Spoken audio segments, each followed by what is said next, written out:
Hello, my friends. It's Sandy. It is a One Take Thursday, and of course, we have the cutest handmade bunnies for your bunnies and books needs that are coming up.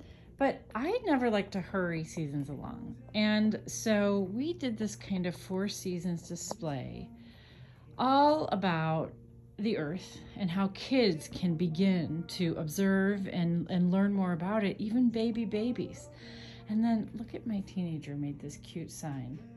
For everything there is a season. And one of the things I raise my kids with is sugaring time. Do you know what that is?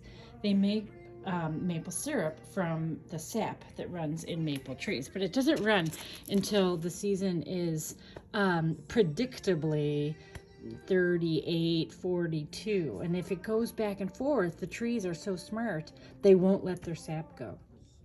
And it's a really old-fashioned, fun way that is also delicious that you can really have your kids observe nature.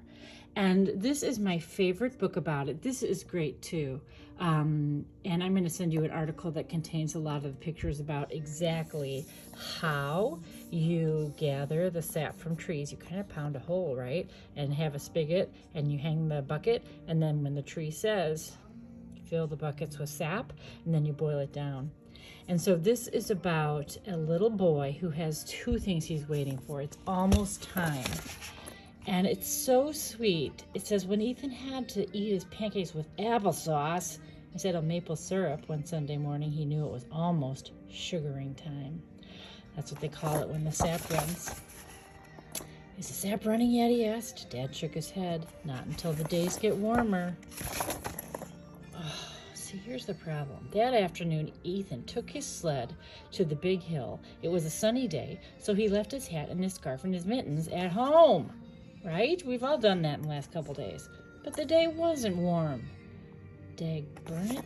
One of those in-between days. Next Sunday morning, Ethan's dad made a pan of cornbread. No syrup. Dagburn it. Is it time to tap the trees? When the nights get shorter. You guys know what's coming up. The time change. What a great book for you to read with your kids. So Ethan is waiting, and then something else happens, dadgummit, where he realizes that he's losing a tooth, and he has to wait for that to come out. He jiggles it, still waiting for it to get warm. And then finally, the sap begins to run, and this cute book takes us through the process of exactly how they go from sap to syrup.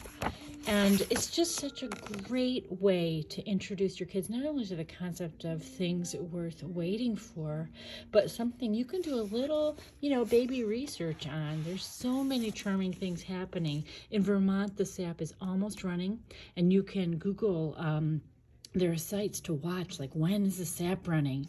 It's so fun, and I'm going to connect you to one of those sites. But I just want to let you know that the change of seasons is the best time to have your kids look. And even if what they're looking at right now is brown and gray only, when they look at it, and they look at it enough, they'll have the contrast of, oh, and this is a great book, Britta Teckentrup, on how a tree changes. And they can begin to look for all the things that are coming. And so they won't see brown as ugly, they'll see brown as what happens right before green. Come in, buy some maple syrup, and read this book with your little. Bye-bye.